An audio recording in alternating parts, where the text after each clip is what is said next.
The Temple by H.P. Lovecraft. Manuscript found on the coast of Yucatan.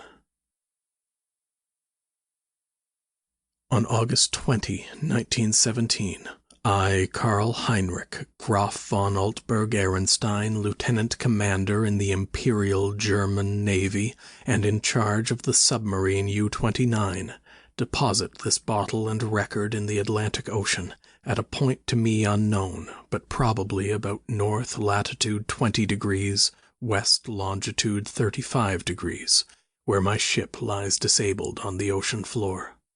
I do so because of my desire to set certain unusual facts before the public, a thing I shall not in all probability survive to accomplish in person, since the circumstances surrounding me are as menacing as they are extraordinary, and involve not only the hopeless crippling of the U-29, but the impairment of my iron German will in a manner most disastrous.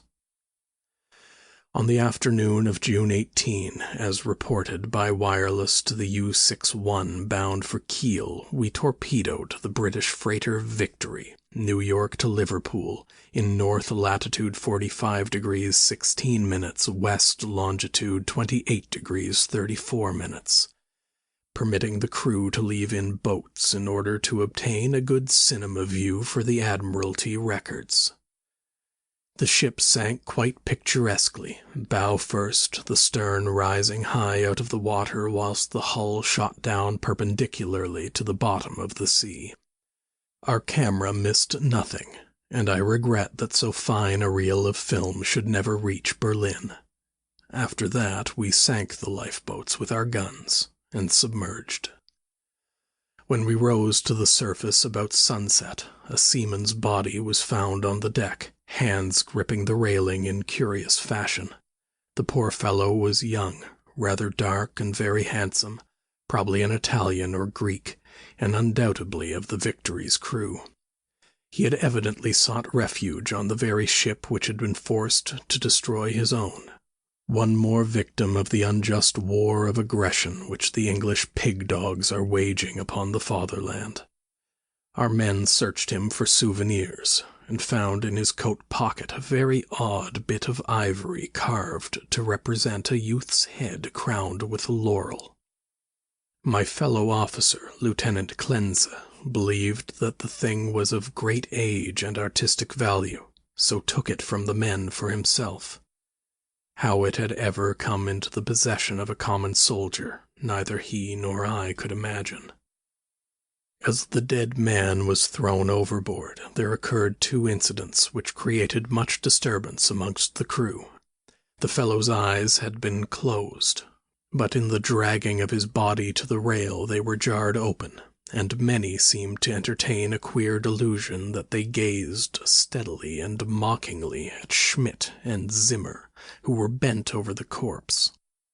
Then Bosun Muller, an elderly man who would have known better had he not been a superstitious Alsatian swine, became so excited by this impression that he watched the body in the water, and swore that after it sank a little it drew its limbs into a swimming position and sped away to the south under the waves. Klenze and I did not like these displays of peasant ignorance, and severely reprimanded the men, particularly Muller. The next day a very troublesome situation was created by the indisposition of some of the crew. They were evidently suffering from the nervous strain of our long voyage, and had had bad dreams. Several seemed quite dazed and stupid, and after satisfying myself that they were not feigning their weakness, I excused them from their duties. The sea was rather rough, so we descended to a depth where the waves were less troublesome. Here we were comparatively calm, despite a somewhat puzzling southward current which we could not identify from our oceanographic charts. The moans of the sick men were decidedly annoying, but since they did not appear to demoralize the rest of the crew, we did not resort to extreme measures. It was our plan to remain where we were and intercept the liner Dacia, mentioned in information from agents in New York. In the early evening we rose to the surface, and found the sea less heavy. The smoke of a battleship was on the northern horizon, but our distance and ability to submerge made us safe. What worried us more was the talk of Bosun Muller, which grew wilder as the night came on. He was in a detestably childish state, and babbled of some illusion of dead bodies drifting past the undersea portholes, bodies which looked at him intensely, and which he recognized in spite of bloating as having seen dying during some of our victorious German exploits. And he said that the young man we had found and tossed overboard was their leader. This was very gruesome and abnormal, so we confined Muller in irons and had him soundly whipped. The men were not pleased at his punishment, but discipline was necessary. We also denied the request of a delegation headed by Seaman Zimmer that the curious carved ivory head be cast into the sea. On June 20, Seaman Bohm and Schmidt, who had been ill the day before, became violently insane. I regretted that no physician was included in our complement of officers, since German lives are precious, but the constant ravings of the two concerning a terrible curse were most subversive of discipline, so drastic steps were taken. The crew accepted the event in a sullen fashion, but it seemed to quiet Muller, who thereafter gave us no trouble. In the evening we released him, and he went about his duties silently. In the week that followed we were all very nervous, watching for the Dacia. The tension was aggravated by the disappearance of Muller and Zimmer, who undoubtedly committed suicide as a result of the fears which had seemed to harass them, though they were not observed in the act of jumping overboard. I was rather glad to be rid of Muller, for even his silence had unfavorably affected the crew. Everyone seemed inclined to be silent now, as though holding a secret fear. Many were ill, but none made a disturbance.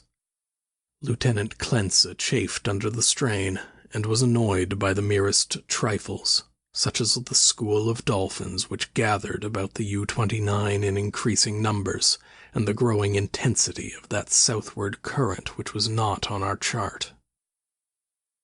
It at length became apparent that we had missed the Dacia altogether. Such failures are not uncommon, and we were more pleased than disappointed, since our return to Wilhelmshaven was now in order. At noon, June 28, we turned northeastward, and despite some rather comical entanglements with the unusual masses of dolphins, we were soon under way. The explosion in the engine room at 2 p.m. was wholly a surprise. No defect in the machinery or carelessness in the men had been noticed, yet without warning the ship was racked from end to end with a colossal shock. Lieutenant Klenze hurried to the engine room, finding the fuel tank and most of the mechanism shattered, and engineers Raab and Schneider instantly killed.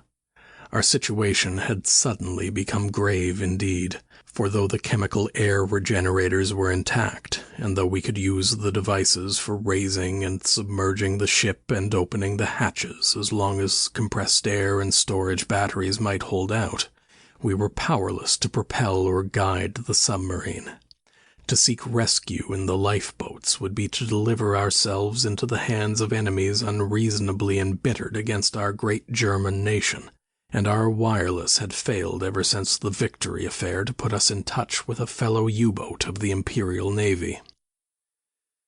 From the hour of the accident till July 2, we drifted constantly to the south, almost without plans and encountering no vessel. Dolphins still encircled the U-29, a somewhat remarkable circumstance considering the distance we had covered. On the morning of July 2, we sighted a warship flying American colors, and the men became very restless in their desire to surrender. Finally, Lieutenant Klenze had to shoot a seaman named Traub, who urged this un-German act with especial violence. This quieted the crew for the time, and we submerged unseen. The next afternoon a dense flock of seabirds appeared from the south, and the ocean began to heave ominously. Closing our hatches, we awaited developments until we realized that we must either submerge or be swamped in the mounting waves. Our air pressure and electricity were diminishing, and we wished to avoid all unnecessary use of our slender mechanical resources. But in this case there was no choice. We did not descend far, and when, after several hours, the sea was calmer, we decided to return to the surface.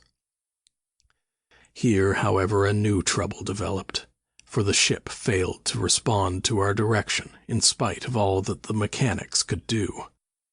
As the men grew more frightened at this undersea imprisonment, some of them began to mutter again about Lieutenant Klenze's ivory image, but the sight of an automatic pistol calmed them. We kept the poor devils as busy as we could, tinkering at the machinery even when we knew it was useless. Klenze and I usually slept at different times, and it was during my sleep about 5 a.m. July 4 that the general mutiny broke loose. The 6 remaining pigs of seamen, suspecting that we were lost, had suddenly burst into a mad fury at our refusal to surrender to the Yankee battleship 2 days before, and were in a delirium of cursing and destruction. They roared like the animals they were, and broke instruments and furniture indiscriminately, screaming about such nonsense as the curse of the ivory image and the dark, dead youth who looked at them and swam away. Lieutenant Klenze seemed paralyzed and inefficient, as one might expect of a soft, womanish Rhinelander. I shot all 6 men, for it was necessary, and made sure that none remained alive. We expelled the bodies through the double hatches and were alone in the U-29. Klenze seemed very nervous and drank heavily. It was decided that we remain alive as long as possible, using the large stock of provisions and chemical supply of oxygen, none of which had suffered from the crazy antics of those swine-hound seamen.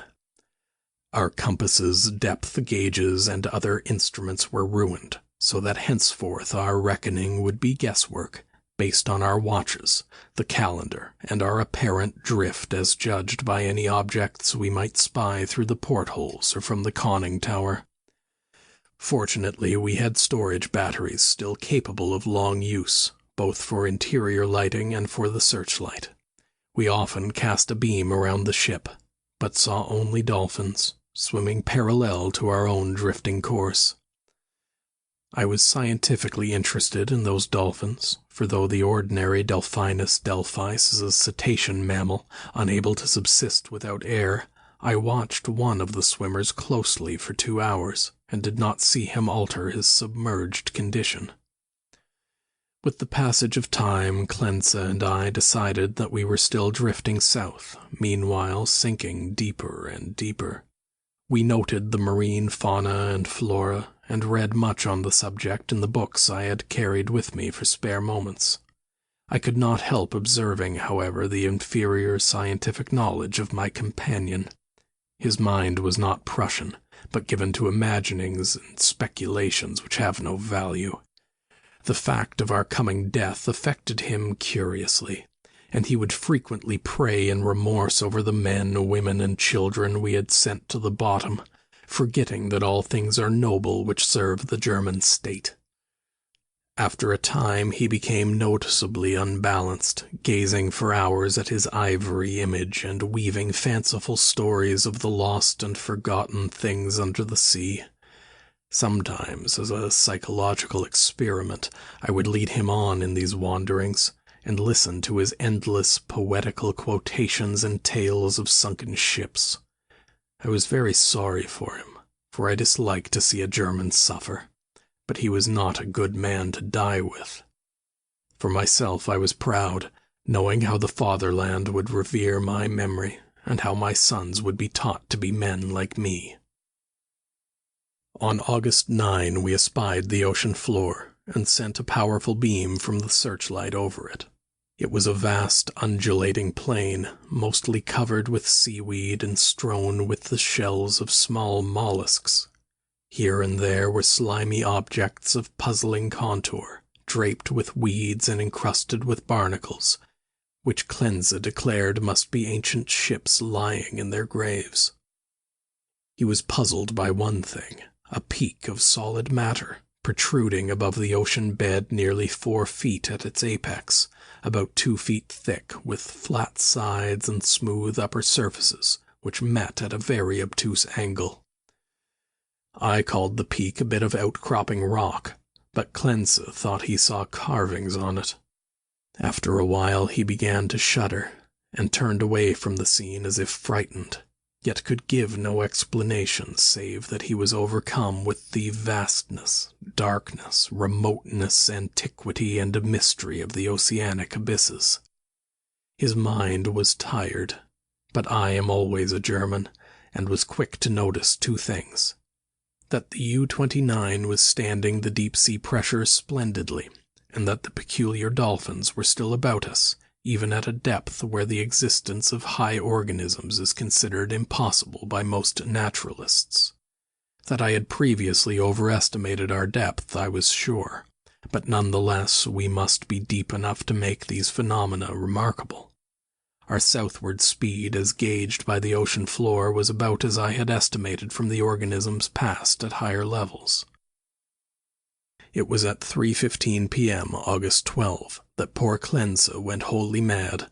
He had been in the conning tower using the searchlight when I saw him bound into the library compartment where I sat reading, and his face at once betrayed him. I will repeat here what he said, underlining the words he emphasized. "He is calling. He is calling. I hear him. We must go."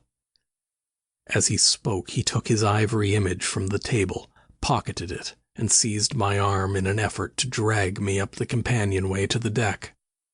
In a moment I understood that he meant to open the hatch and plunge with me into the water outside, a vagary of suicidal and homicidal mania for which I was scarcely prepared. As I hung back and attempted to soothe him, he grew more violent, saying, "Come now, do not wait until later. It is better to repent and be forgiven than to defy and be condemned." Then I tried the opposite of the soothing plan and told him he was mad, pitifully demented.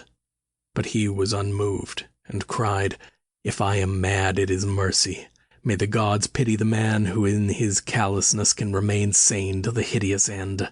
Come and be mad whilst he still calls with mercy."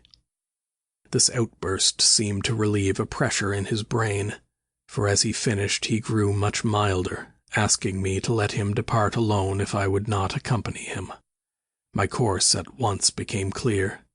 He was a German, but only a Rhinelander and a commoner, and he was now a potentially dangerous madman.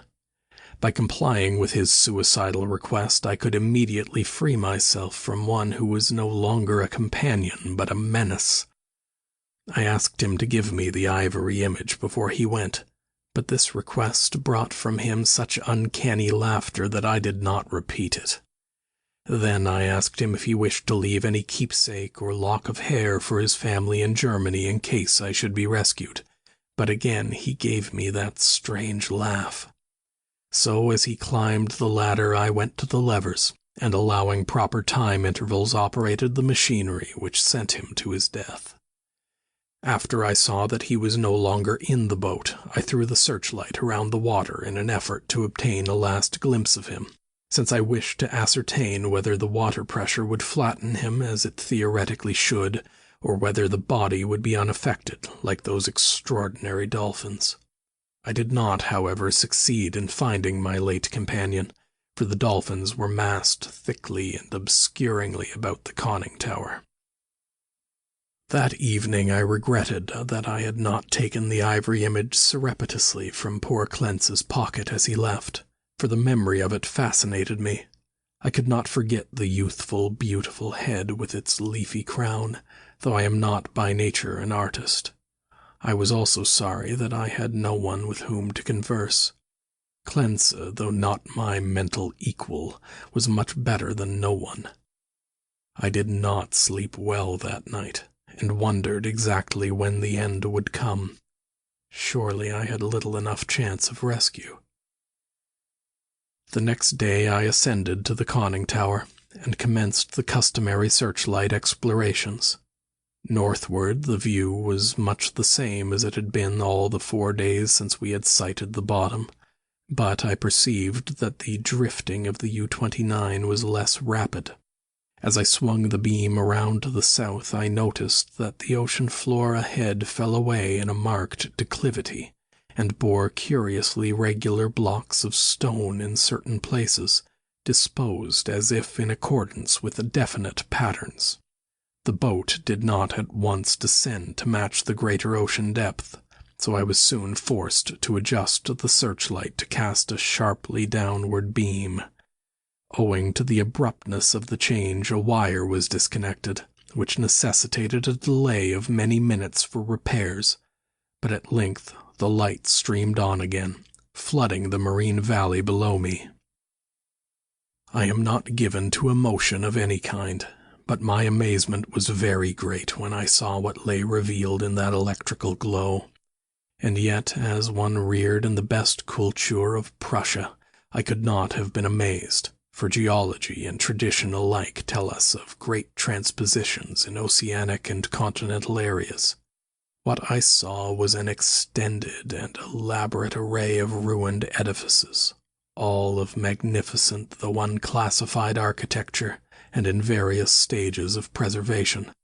Most appeared to be of marble, gleaming whitely in the rays of the searchlight, and the general plan was of a large city at the bottom of a narrow valley, with numerous isolated temples and villas on the steep slopes above. Roofs were fallen and columns were broken, but there still remained an air of immemorially ancient splendor which nothing could efface. Confronted at last with the Atlantis I had formerly deemed largely a myth, I was the most eager of explorers.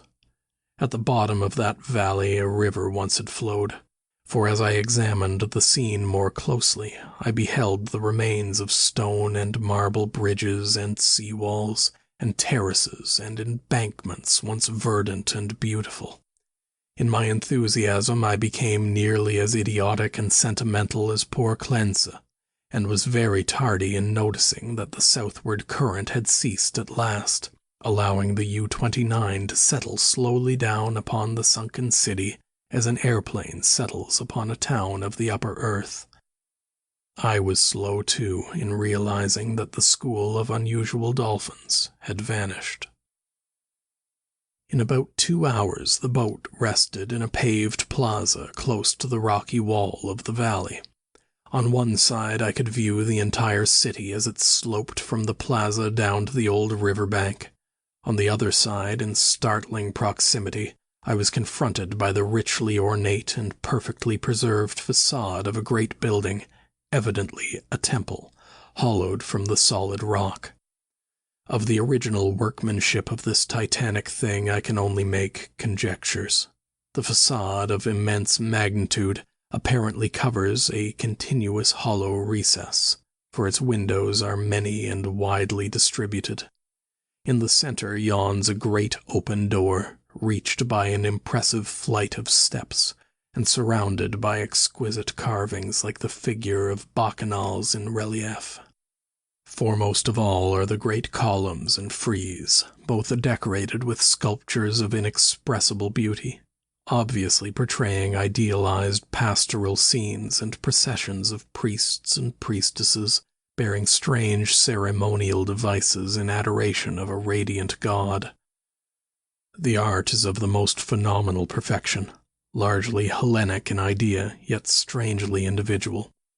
It imparts an impression of terrible antiquity, as though it were the remotest rather than the immediate ancestor of Greek art. Nor can I doubt that every detail of this massive product was fashioned from the virgin hillside rock of our planet. It is palpably a part of the valley wall, though how the vast interior was ever excavated I cannot imagine. Perhaps a cavern or series of caverns furnished the nucleus. Neither age nor submersion has corroded the pristine grandeur of this awful fane, for fane indeed it must be, and today, after thousands of years, it rests untarnished and inviolate of the endless night and silence of an ocean chasm. I cannot reckon the number of hours I spent in gazing at the sunken city with its buildings, arches, statues, and bridges, and the colossal temple with its beauty and mystery. Though I knew that death was near, my curiosity was consuming, and I threw the searchlight's beam about in eager quest. The shaft of light permitted me to learn many details, but refused to show anything within the gaping door of the rock-hewn temple, and after a time I turned off the current, conscious of the need of conserving power. The rays were now perceptibly dimmer than they had been during the weeks of drifting, and as if sharpened by the coming deprivation of light, my desire to explore the watery secrets grew. I, a German, should be the first to tread those eon-forgotten ways. I produced and examined a deep-sea diving suit of jointed metal, and experimented with the portable light and air regenerator. Though I should have trouble in managing the double hatches alone, I believed I could overcome all obstacles with my scientific skill, and actually walk about the dead city in person.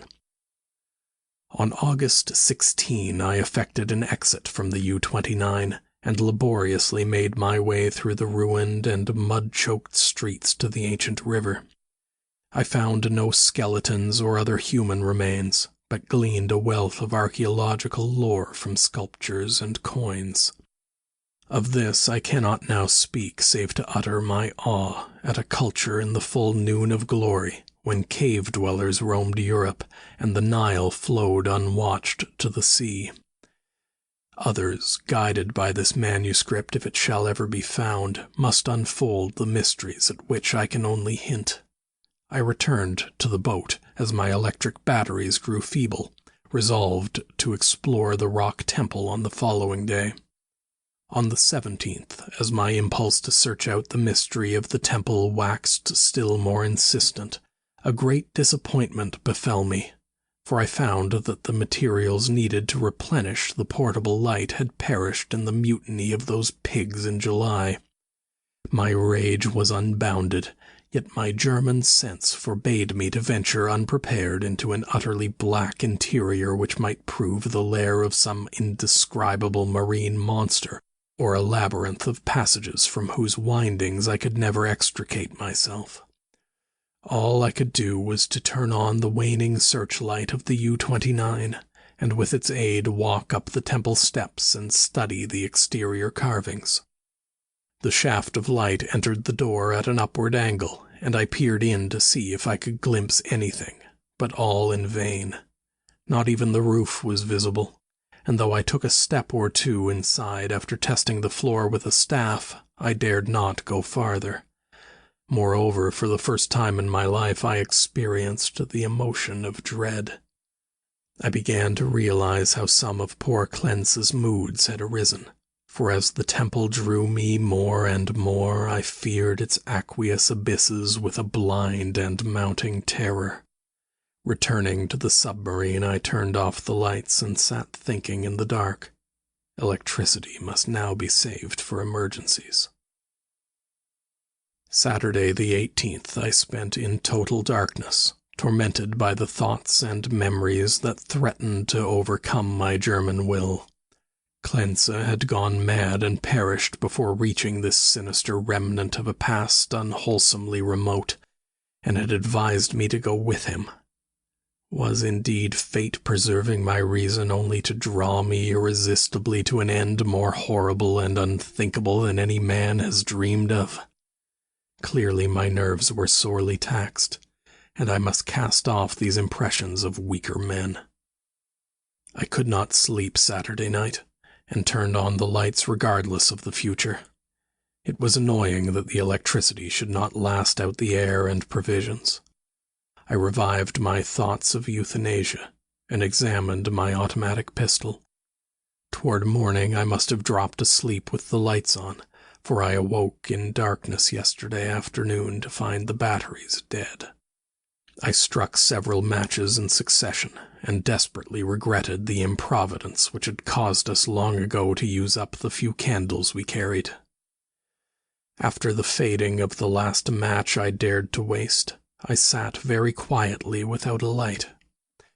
As I considered the inevitable end, my mind ran over preceding events, and developed a hitherto dormant impression which would have caused a weaker and more superstitious man to shudder.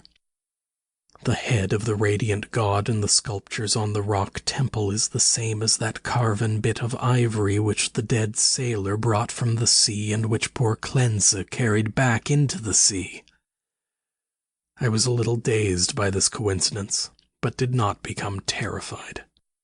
It is only the inferior thinker who hastens to explain the singular and the complex by the primitive shortcut of supernaturalism.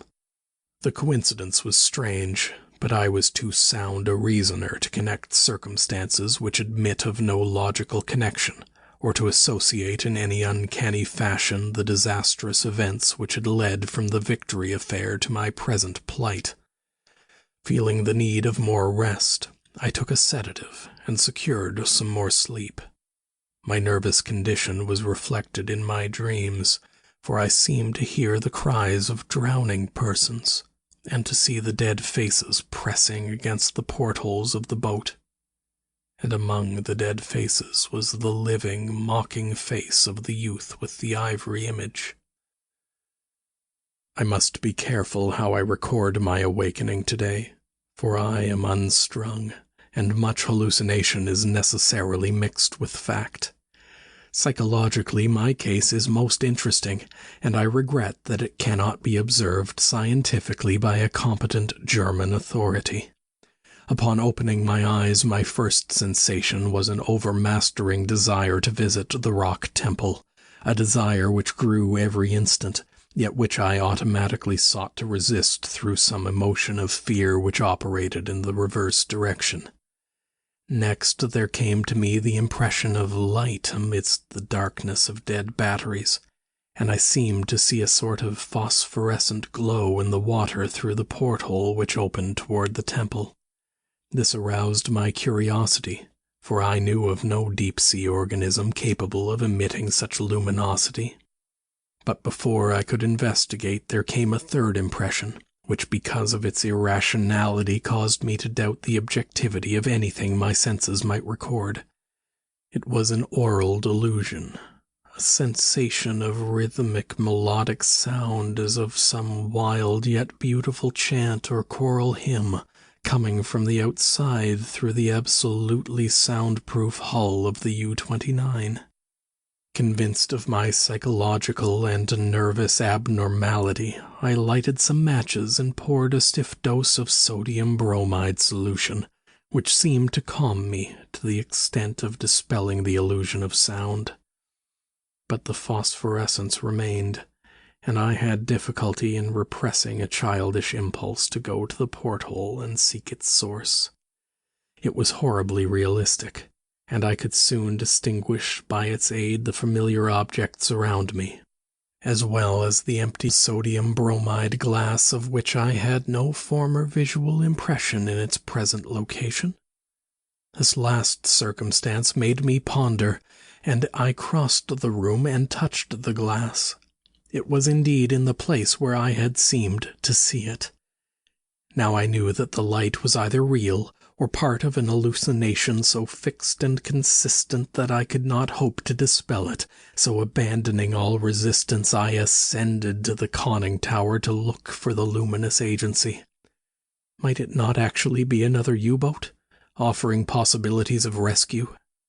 It is well that the reader accept nothing which follows as objective truth, for since the events transcend natural law, they are necessarily the subjective and unreal creations of my overtaxed mind.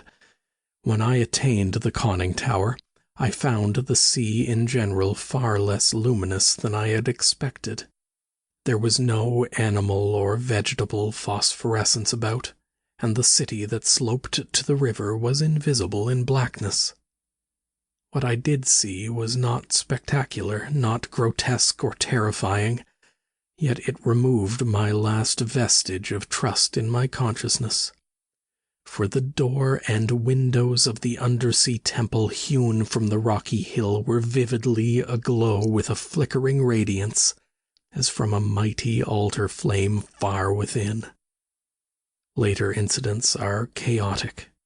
As I stared at the uncannily lighted door and windows, I became subject to the most extravagant visions so extravagant that I cannot even relate them.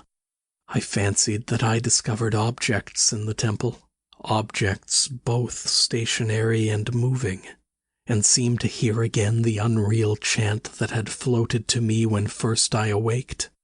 And over all rose thoughts and fears which centered in the youth from the sea, and the ivory image whose carving was duplicated on the frieze and columns of the temple before me.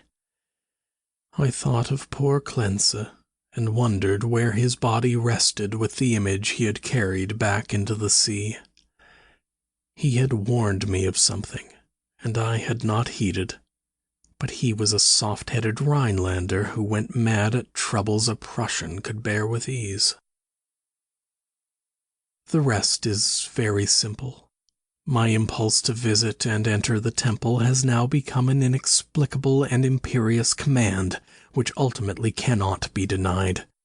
My own German will no longer controls my acts, and volition is henceforward possible only in minor matters. Such madness it was which drove Klenze to his death, bareheaded and unprotected in the ocean. But I am a Prussian, and a man of sense, and will use to the last what little will I have. When first I saw that I must go, I prepared my diving suit, helmet, and air regenerator for instant donning, and immediately commenced to write this hurried chronicle in the hope that it may some day reach the world.